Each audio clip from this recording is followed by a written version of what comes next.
Diplômé, apparence physique, nombre de followers, comment choisir son coach? Je réponds à ça tout de suite.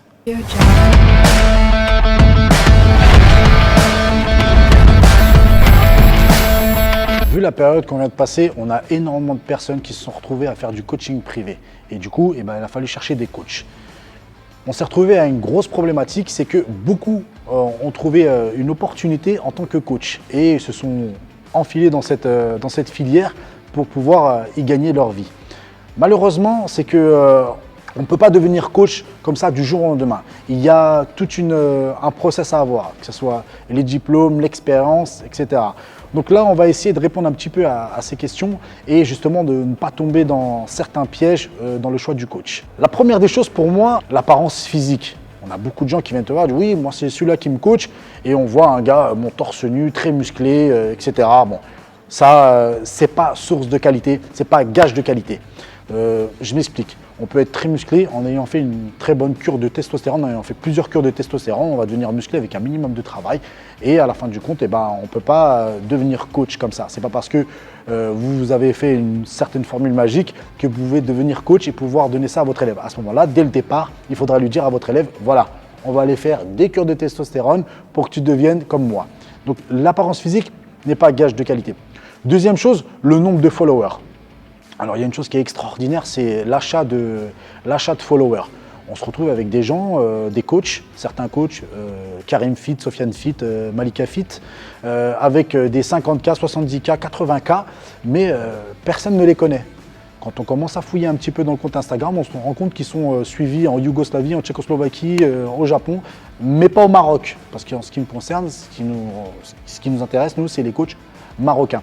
Donc le nombre de followers n'est pas un indicateur, mais très loin de là. Donc ne vous fiez pas au nombre de followers, c'est pas du tout un bon indicateur. Le palmarès, alors là après c'est encore autre chose, ça je l'ai découvert en arrivant ici. Je suis coach, oui, je suis champion du Maroc. Champion du Maroc 15 fois, 10 fois, 7 fois, 8 fois, 9 fois. Et ça j'en ai entendu de toutes les couleurs. Je me permets de donner ce retour d'expérience, pourquoi? Parce que non seulement je suis coach, mais aussi je suis gérant de salle. Donc je suis amené aussi à recruter des coachs. Donc je me retrouve souvent avec des coachs, je suis champion du Maroc. Oui, et ce qui m'intéresse, c'est pas toi qui es champion du Maroc, mais surtout qui a fait que tu es devenu champion du Maroc. Et c'est ce coach-là qui m'intéresse. Donc si tu viens me voir et tu me dis j'étais champion du Maroc 6 fois, je veux savoir c'est qui ton coach. C'est lui qui m'intéresse et c'est lui que je veux embaucher.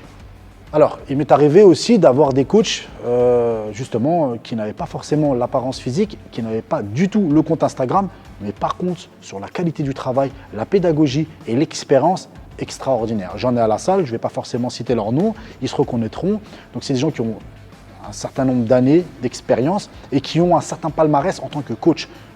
J'en ai un en tête qui a formé plusieurs champions du Maroc en boxe anglaise.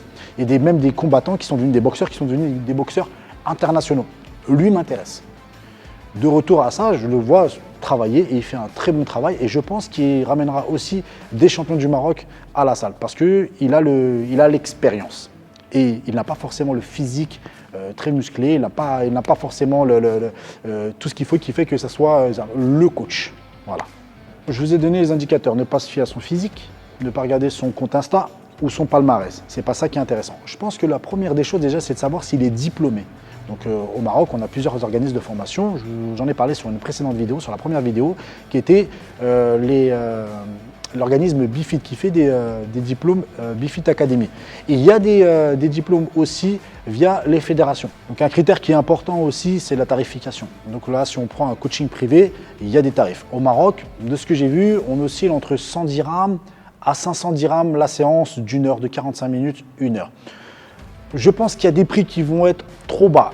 Et trop bas, pour moi, ça veut dire beaucoup de choses. Ça veut dire que ce n'est pas forcément un coach de qualité. Et ça, il faut vraiment s'en rendre compte.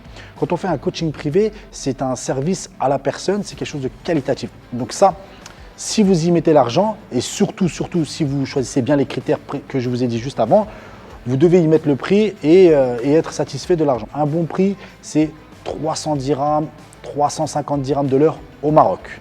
Voilà, donc ça c'est un bon prix. Après, on peut trouver des coachs à 500 dirhams. Ça ne veut pas dire que c'est un bon prix parce que tout dépend de la qualité de service. Maintenant, s'il y a une très bonne qualité de service, à 500 dirhams aussi ça se fait. Et c'est tout à fait normal, on est sur du coaching privé. Ensuite, c'est d'essayer de connaître les élèves qu'il a entraînés. Donc que ce soit des élèves amateurs ou professionnels. Essayer de savoir quel résultat il a eu sur eux. Ça, je pense que c'est la meilleure des choses pour avoir un bon indicateur et avoir un bon choix. Savoir qui il a entraîné. Alors pour moi, un coach aussi, il a une très bonne pédagogie et aussi beaucoup d'empathie. Moi, je vois dans mon cas, j'essaie de donner le maximum que je peux à mes élèves pour qu'ils se dépassent et qu'ils soient les meilleurs que quand ils sont arrivés. Parce qu'il ne faut pas oublier que quand vous allez vous déplacer pour aller voir un coach, ou même s'il vient à la maison, c'est pour justement vous sortir de votre zone de confort. C'est pour essayer d'avoir un résultat. Et ça, il ne faut pas l'oublier. Et pour avoir ça, il faut vraiment que le coach ait une très bonne pédagogie. La pédagogie, elle n'est pas collective, elle est propre à chacun. Moi, dans mon expérience, quand je coach un groupe, parce que je coach le MMA et aussi je fais de la préparation physique et de la boxe anglaise, chaque élève est différent. Chaque élève, il faut lui parler d'une certaine manière. Et ça, pour ça, il faut avoir les bonnes clés pour les bonnes serrures. Donc, la bonne pédagogie et avoir aussi beaucoup d'empathie. Je pense qu'un coach, un bon coach, doit avoir beaucoup d'empathie. L'empathie, c'est savoir se mettre à la place des autres. Donc, il faut savoir se mettre à la place des autres et essayer de donner le maximum. Donc, quand on va coacher des loisirs, c'est d'une certaine manière. Quand on va coacher les pros, c'est encore d'une autre manière. C'est encore plus pointu. On est vraiment plus dans la psychologie qu'autre chose. On ne va pas parler de l'aspect technique, c'est encore autre chose. Donc, la pédagogie et l'empathie sont deux qualités très, très importantes pour un coach. J'en viens là parce que quand on voit des coachs sur leur Instagram où il n'y a que des photos d'eux et il n'y a pas le travail qu'ils font envers leurs élèves, ça donne déjà un très bon indicateur. Donc, je pense que je vous ai donné certaines clés pour pouvoir choisir le bon coach. On répète, diplômé, bonne pédagogie, de l'empathie et le résultat sur ses élèves. Le physique n'a aucune importance. Il peut être petit, gros, vieux, jeune, ce que vous voulez. Ça n'a aucune importance. Ça ne donne aucune indication.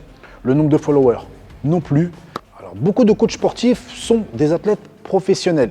Donc, j'ai expliqué un petit peu comment on fait pour devenir athlète professionnel dans une précédente vidéo. On devient athlète professionnel et aussi on peut devenir coach et manager. Donc ça, je vous invite à aller voir cette vidéo qui est très intéressante. Alors, n'hésitez pas à commenter pour avoir un retour d'expérience de vos choix de coach. J'aimerais bien savoir comment ça s'est passé. Bon, moi, j'ai eu certaines expériences, j'aimerais bien avoir les autres. J'en ai entendu quelques-unes, mais bon, ça ne fait pas une généralité au Maroc. Donc, n'hésitez pas à commenter, à faire un retour d'expérience sur les liens sur la vidéo, YouTube, Facebook et Instagram. Je vous remercie d'avoir suivi cette vidéo et je vous dis à très vite, à bientôt. Ciao.